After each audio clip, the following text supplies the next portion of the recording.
मैं राधा शंकर और ये है मेरे जीवन की कथा। इस अंधकारमय जीवन को व्यतीत करने से भला मैं इस जीवन से मोक्ष प्राप्त करना ही पसंद करती। मेरे पिता ने मेरी ज़िंदगी को नर्क करने के साथ साथ मेरी माँ की ज़िंदगी को भी संकट व मुश्किलों से भर दिया। जीवन के उन पलों में जब मुझे अपने बचपन का सुख भोगना चाहिए था, हंस खेल कर अपनी उम्र का आनंद लेना चाहिए था, तब मेरे पापी पिता ने मुझसे तपती धूप में मेहनत कराई। जब मेरी हाथों में पुस्तक व कलम होना चाहिए था, तब मैंने झाड़ू व बर्तनों को अपने हाथ में पाया। खेती बाड़ी, खाना पकाना इत्यादि भी मुझे ही संभालना पड़ता था। अपनी उम्र के बच्चों को पढ़ता लिखता देख मेरा भी मन करता था कि मैं भी उनमें से एक हो सकूं, किंतु मेरी किस्मत ने मेरा साथ ना दिया।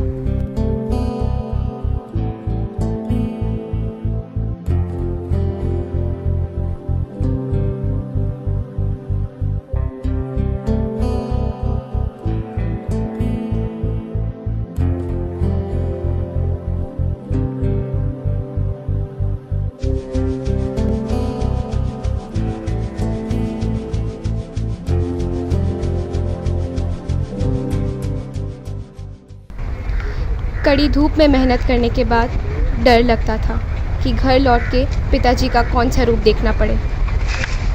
मैं अंदर नहीं तो कहाँ से आई यार? हम तो खेत में थे। अरे तो जमा कैसे यार? छोड़ मेरी बात को, छोड़। एक सुबह जब मैं काम कर रही थी, तब मेरे पिताजी मेरे पास आए और फिर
उन्होंने परिवार से ज़्यादा खुद के स्वार्थ के लिए ज़िंदगी व्यतीत की और इस स्वार्थ ने उन्हें मुझे कुछ दरिंदों के हाथों में सौंप दिया।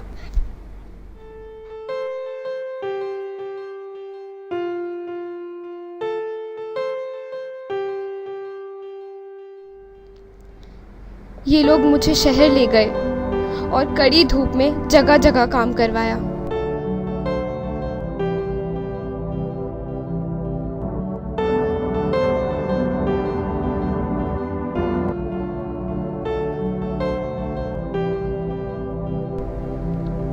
मैं यहाँ अकेली थी, यहाँ मुझे कोई जानने वाला नहीं था।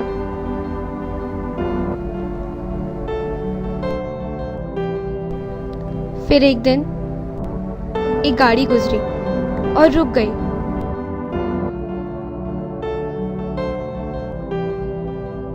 एक लड़की मेरे पास आई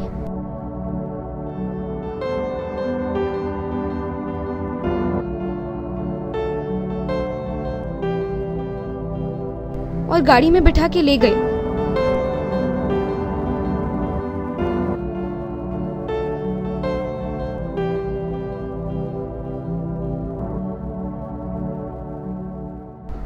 उसने मुझे पढ़ाया, लिखाया और मुझे एक काबिल इंसान बनाया।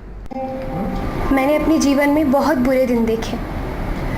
कभी कभी तो ऐसा लगता था कि मैं अपने आप को इस पिता रूपी रावण से कैसे बचा पाऊंगी, जिसने अपने स्वार्थ के लिए मुझे बेच दिया। लेकिन इस दलदल से बचने के लिए मैंने बहुत संघर्ष किया, जिसमें मेरे भाई ने मेरा साथ दिया। आज मैं इस एनजीओ के साथ हूँ। अगर इस एनजीओ ने मेरा साथ ना दिया होता तो मैं कभी भी इस दलदल से ना निकल पाती। इसके लिए साहस और निडरता की आवश्यकता है। मैं सबको यही संदेश देना चाहूंगी कि ऐसी बुराई को दूर करने के लिए हमें आगे होना होगा और एकजुट होकर ऐसे रावणों का नाश करना होगा।